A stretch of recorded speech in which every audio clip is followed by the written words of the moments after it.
Welcome back to another reading and correcting with me, Kindar, the Tiger Writes, and Ty, the Tiger Supervisor.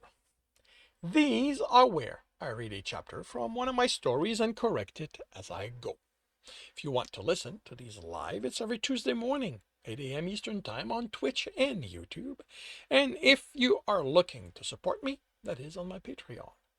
Today, we are doing chapter 52 of The Captain's Heart. Jeremy didn't like the female with the messy fur. Jez, the other characters called her, which he associated with Jezbilium, with his new understanding of the language told him meant inspiration as well as madness. He was surprised at how much information he had about the Kelsirian's gods' about what the Kelsirian's gods' names meant, considering he'd only received one session and most of the dialogue confused him. He got just enough from that and the action, well, what the characters did. He couldn't think of it as an action. He couldn't think of it as action to get the gist of the plot. But he didn't like her.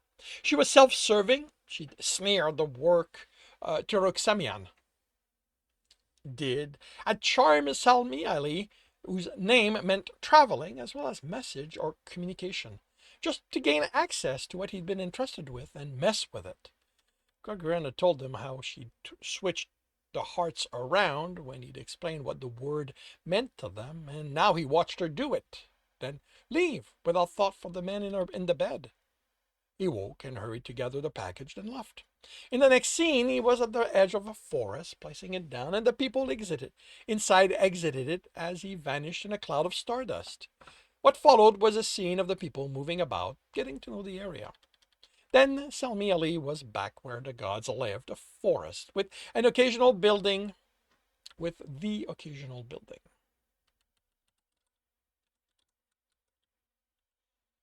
He went to Jezebelium only to be thrown out. She mocked him. The tone carried that, although he couldn't understand the insults themselves. A term that confused Jeremy was how they related to each other. The information he'd had implanted said the word meant siblings in the way of people born to the same parents, but Jezebelium had had sex with Salmiali, even if it wasn't depicted, and when Denirag, whose name meant pleasure and sex, comforted Salmieli, sex definitely happened. It wasn't quite depicted, but the shadows moved in a way that made clear what the moans, growls, and groans were. Scenes altered between the gods and the Kelsirian. The first going on about their business, while the Kelsirians went from discovering the world they live in to fighting to expand as well as fighting each other. Jeremy was confused why Turuxamian didn't pay more attention to them.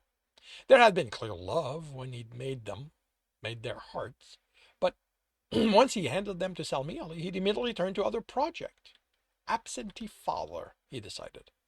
Then the god decided to look in on his creation, as they were in the middle of a war. They'd built nations while he was busy, and now they conquered each other. The anger he unleashed when he returned to the forest made it clear he was among the more powerful of them. Eventually, he learned of Jezbiliam's action, and he was pissed. Jeremy thought he'd kill her. He held her by the throat, claws piercing skin as he demanded to know why she'd done something so horrible. He glanced at Gralgiran as he had a few times while the movie played, and as before, he was captivated by what he was playing. Yeah. What was on the screen? A few times his lip moves as if he was saying the lines along with the characters. He'd said traditionalists honored the gods. Maybe he'd watched this so often he knew the dialogue by heart. She replied, "To make things interesting." And the man dropped her and staggered, as if the words had been a knife in the chest. The scene faded to white, and after a few seconds, writing from top to bottom scrolled from right to left. The credits, he realized. So that's it? Gralgiran chuckled. Well, it's dealing with the whole of our creation and Jezbilian machinations that will make for a longer than average ballad. Jeremy stared. Long? It had barely been 40 minutes. He said that aside. I don't get it. And I don't mean most of the dialogue. Why would she do that? I mean, is she just mean? She certainly didn't treat that messenger guy very well.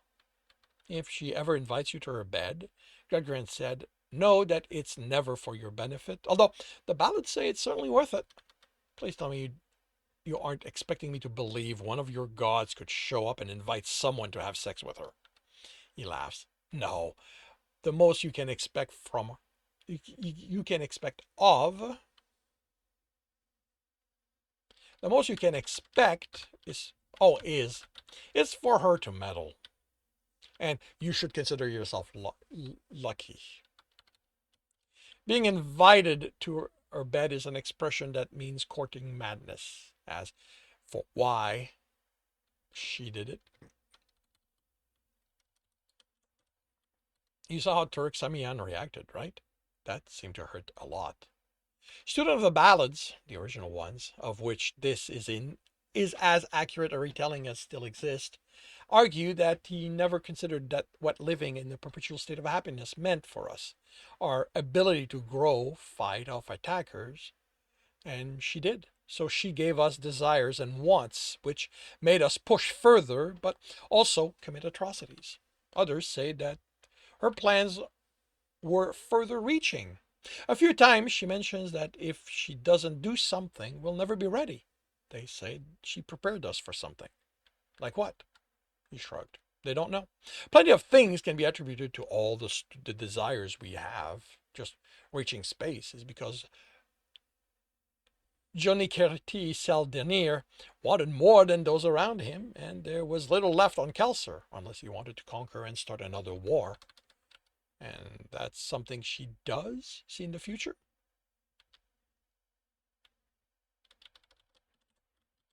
Gralgiran hesitated.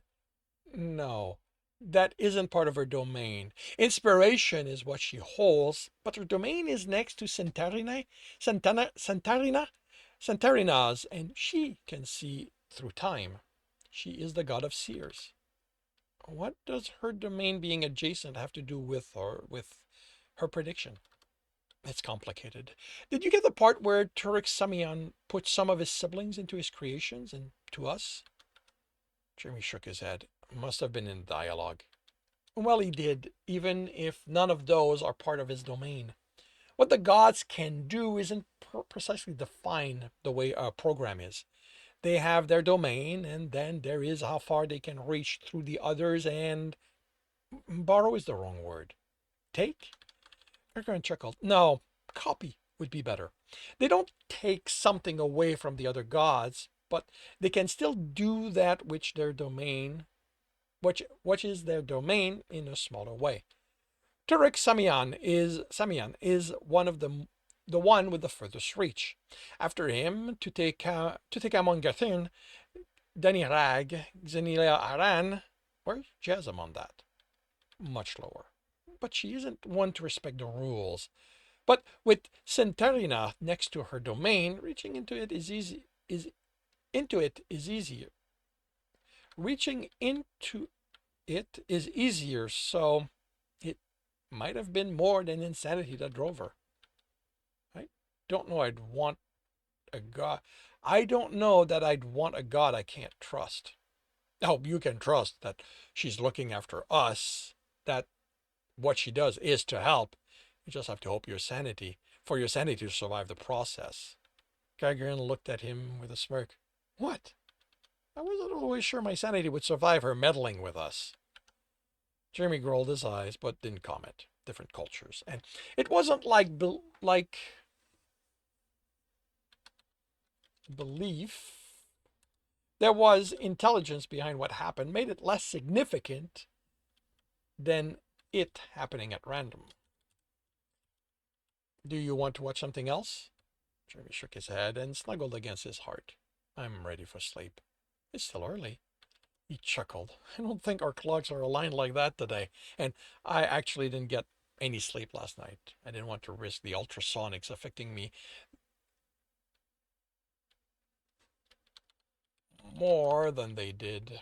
That nap I took in the psychologist's office has worn out. All right. Gralgiran moved until they were chest to back. Jeremy pressed against the other man's chest. If this makes you uncomfortable, he said as he continued adjusting their body together, we can change position, but this is the most comfortable I can be. The erection pressed between his cheek, and surprise kept Jeremy from speaking. Even the ooze didn't immediately manifest.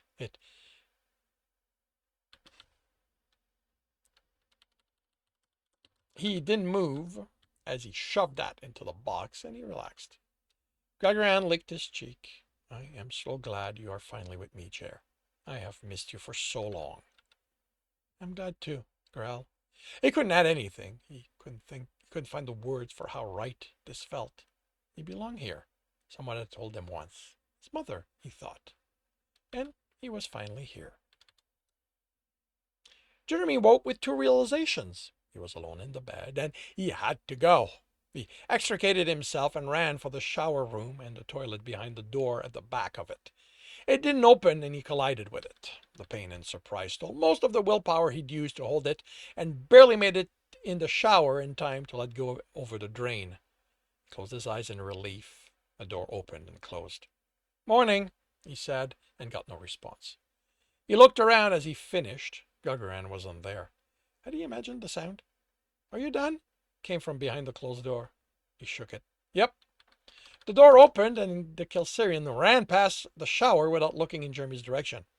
He stared at the hall, where he'd vanished to, trying to understand what had caused that. He quickly washed up and found Gralgiran pacing in the bedroom. He looked at Jeremy, then away.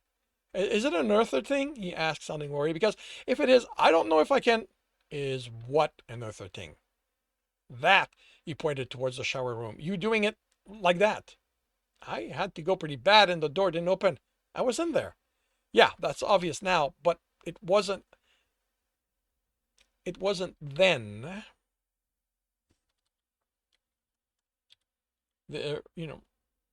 But it wasn't then. Wait, what? But it wasn't.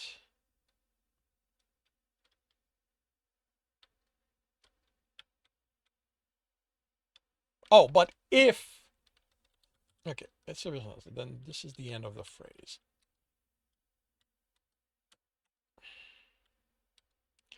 But if it wasn't there, where there was a drain, it would have been on the floor, and I wasn't going to do that. I don't know how porous this material. Gralgiran looked at him horrified, then looked up with a groan. Oh, of course. I never thought I'd have someone else with me. I'm going to have to arrange to move us to new quarters with two toilet rooms. You don't need to go that far. The room's quite spacious. I'm sure building a second one won't impede that much on. Gralgiran looked at him again, utter disbelief mixed with the horror. His ear vanished in the main. You want both of us at the same time? We can't do that. I'm missing something. It's just taking a dump or a piss. Gralgiran looked like his father had the first time Jeremy said fuck in front of him. He'd been 7 and Byron had dared him to. You can't, don't, that isn't. Okay, Gral, maybe you need to take a breath. The whole thing would be funny, if you were sure of it, if it involved other people. I promise nothing I did or said was meant to offend you, but I'd like to know why. With a visible effort, Gralgiran calmed himself, and Jeremy realized that his fur had puffed out as it settled down. Those aren't things we talk about. He finally managed what we do there. He had to force himself to continue relieving ourselves. That's private. I don't know how to explain it better than that. That explained the stalls. Even if all it had contained was the urinal, they didn't have the sinks to wash at that Gralgiran's toilet room had, but he had noticed the furtiveness those washing their hands. It also explained the somber atmosphere. If it was so private, Gralgiran was this put out, using a public restroom couldn't be enjoyable for them. Okay, so no talking about what takes place there. You don't have to worry. Doing what I did only happens in an emergency. I'm sorry for, Jeremy chuckled. I ran out on you twice. I think I can accept you doing it once. Gralgiran chuckled. I don't think I've ever been so. Is there anything you want me to do before I suggest we take a shower? Run a cleaning cycle. Gralgiran said so fast he looked away. I'm sorry, their smell. Right, you have better noses than us. He returned to the shower and was confronted with a problem. How do I run it? Just tell it to clean itself. Does it understand English? There was an exasperated snarl. When he spoke again, it was in Kelsirian, and he was by the door's room. Activate deep clean shower cycle. The water shot out and looked like a hurricane in a box. It's going to take a while. We can go out and eat until Jeremy joined him outside the room. Don't you have a printer? I'm not difficult when it comes to breakfast.